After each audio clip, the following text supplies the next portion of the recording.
Hello Aquarius, this is Julie with Into Heartspace. We're here mid-month September, looking at the energies following you through the rest of the month. We just finished an eclipse. We're on to the next one on the 16th, eclipsing things out. It's a very powerful eclipse about, finding who you are and accepting where you are and letting go of things that are no longer serving you. And sometimes we have to let go of things that we really wanted and we thought were good for us, and lo and behold, they aren't, and they aren't serving our greatest good. So I know that this season can be complicated, it can be frustrating, especially when we have Mercury retrograde, but just know that the eclipse only is getting rid of things that no longer serve you and you no longer need. Okay, so let's call in the highest of light, the highest of energy for Aquarius. Aquarius, what energies do we need to give to you today for the remainder of September? What energies, what messages for Aquarius? As I'm doing this reading for you today, we are actually in the Aquarius moon. So, I'm feeling ya today, Aquarius. I'm feeling ya. What messages for September?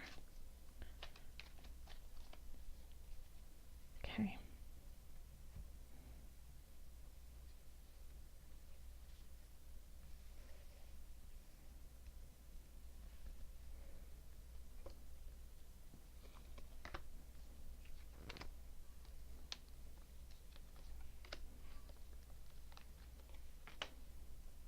All right.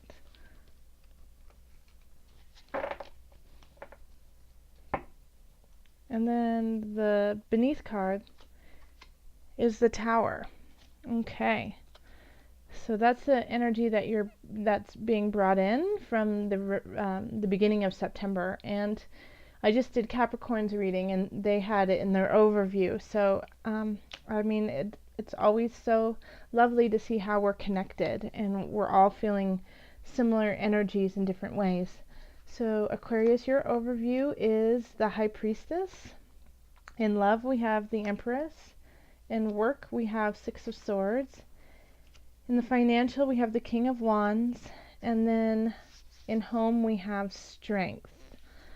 So I think you're coming in. I think the first eclipse could have really shaken some things up for you that you really weren't ready to let go of, and you had to acknowledge. And so it could be just a habit, a way of thinking. It could be a different job. I've heard that some people have lost some loved ones recently, or friends, and they have been, in a way eclipsed out. And so for those people, I feel your loss. And but yeah, the Tower has, I think the first eclipse was probably really eye-opening for you and challenging. So in the overview, we have the High Priestess, and connecting these two together, the High Priestess is ultimate knowledge and grounding from within. Spiritual, she's our spiritual highness. She has no problems going into the depths of your spirit, of the emotion, and emerging anew with even more strength than before. So the High Priestess, acknowledges the dark and the light and the need for both. She walks in grace. She walks in a high vibration. So this is where you're, this is your overview, and so this shakeup of whatever has happened has possibly opened up the acknowledgement of yourself in your spirituality and in your heart. So that this is definitely you, Aquarius. This is so you. All right, so in the love position, we have the Empress, which, oh gosh, who wouldn't love to have the Empress in the love position? So the Empress is a bounty, is the fertility. So if you want to have children, if you're working on becoming pregnant, this is a great time. This is a very fertile time for you. And if you're not, then just use precaution. But the Empress is, she's the ultimate muse. She creates. She's so creative. Things just flow to her naturally. The Empress is beauty. The Empress is love. The Empress is, and wants to spread it and make it wider and bigger. So this is so wonderful to have in the love position. So if you're in a relationship, I think you guys will just, it will naturally go to a higher level. It'll naturally just go to that place of let's think of getting married, let's think of moving in, let's think of having children, because you just feel inspired by one another. And if you're starting a relationship, say a very similar thing. You're just going to feel really connected to them, and once again inspired, and the need to be around each other. It's just very magnetic. So if you're looking, definitely go out and date. There, I feel like you'll have that feeling with someone. In the work position, we have Six of Swords. So you're working for progress, and I think you're getting there. You might not see it right now. You might not see it at the end of this month. But, if you're working to get a promotion, if you're working to get a raise, you might not get it this month, but you're on the right path to do so.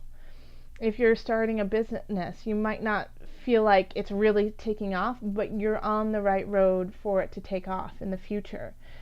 So just,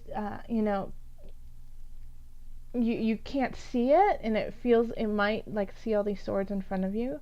Mentally, you're just like, I don't see it. It's not happening. But if you look past it, you are on choppy waters, but there's smooth waters ahead. So just keep going forward on your ventures when it comes to work. Have faith, have trust in your heart and your spirit. Okay, so financially we have the King of Wands. So I feel like you're doing just fine when it comes to King of Wands. King of Wands is a fire sign, so that's Aries, Leo, Sag. They are exciting. They're fun. They like to put on a show. They like to be the center of attention. That's where they feel the most comfortable. So having this in your financial situation, it might just be bringing in somebody who you want to go out with, who is fun, who you want to go see shows with, who you want to go dancing with. And spend money together. It could also be, your financial advisors, but I'm just not getting that sense from this. But it definitely could in this position.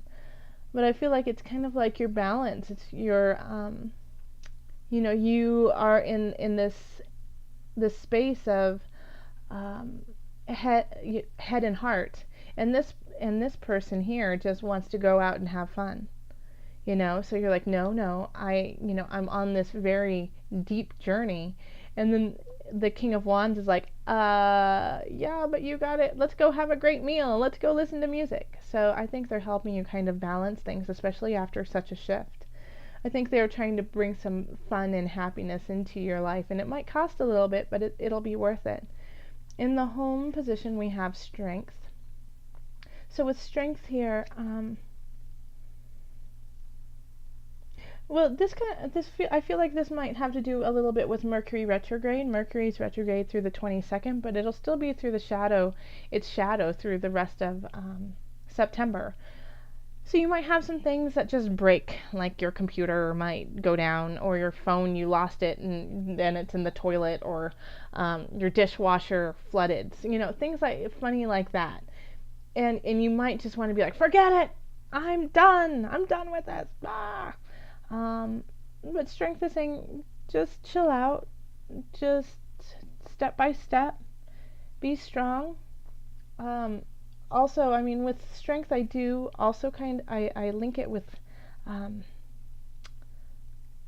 this is not necessarily with everyone, but I do kind of see Leo energy when it comes to strength. And the King of Wands has also that kind of Leo energy. So this could be your partner, this could be someone in your family, the King of Wands, and they're, you know, you don't necessarily see eye to eye with them, that you are like, no, we got to get this done, we got to take care of this, come on, this is just ridiculous. And they're telling you to slow down, Aquarius. We'll figure it out, and it's going to take some strength on your part not to blow up at them. Okay? So that it could be that it's going to take strength to be patient, to step back and take a breath, you know? That's where that's kind of what I'm seeing with this, is that you might be on edge a little bit, and then people in your family don't see it as being as important as you do. And that can be really frustrating. And you might want to voice your opinion very, very strongly. And it's just saying, you know, strength, you have time to say what you need to say, but just think about it before you actually say it. And think about how it'll affect everyone in your home. Okay, so let's look to Mother Moon with the Mother Wisdom deck. By the way, this deck that I'm using is called the Illuminated Tarot by Carol Herzer. So this is the Illuminated Tarot deck. Okay, Mother Moon. What guidance do you have for Aquarius? Let's shuffle a little bit more.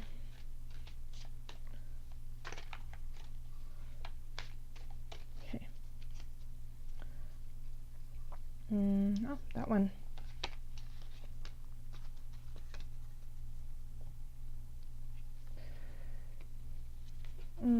Isis, devotion. Okay, let's just pull from the book a little bit about Isis. So I'm gonna, the Mother Wisdom deck book. It's kind of hard to see it. There you go.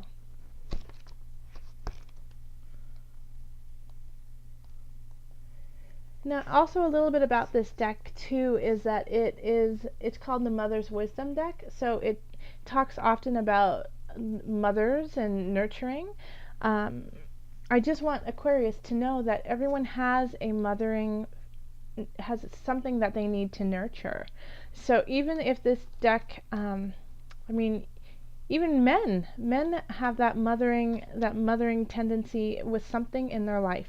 Everyone does. It doesn't matter who you are, what you are. Everyone has something that they love unconditionally and something that they need to nurture. So think of it in that regard. What is it? Who are you a mother to? What are you a mother to? So with Isis, it talks of devotion. The quote that they give for Isis is, true love ennobles and dignifies the material labors of life, and homely services rendered for love's sake have in them a poetry that is immortal.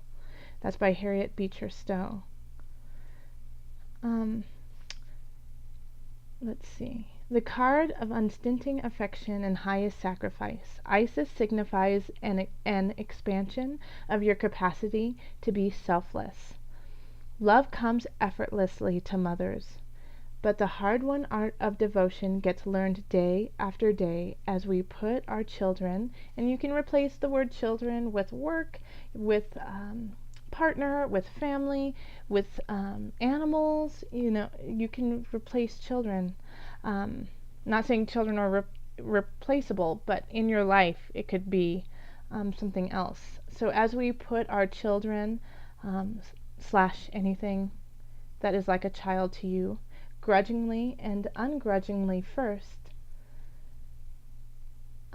Isis, the Egyptian goddess known as the Mother of Life, affirms the life-giving promise of devotion. Okay, so you can be devoted, you can be loving, but you still have to take care of yourself.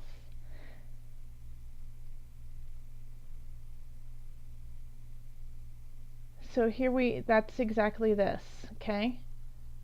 So the High Priestess, she devotes herself to empowering others through spirit.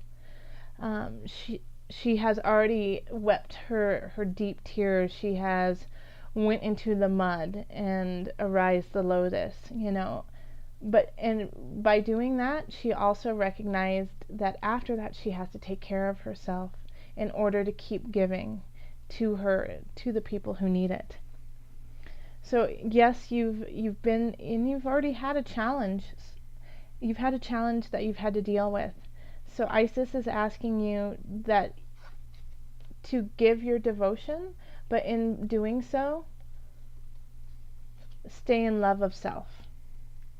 All right, Aquarius, if you have any questions, feel free to contact me. And if you would like to do a reading, you can find me on my website. Just leave me a note there and we can set up a time to either meet on Skype or phone, or I can send you a video of the reading. Also, I'm on Facebook under Heartspace, and we can chit chat there.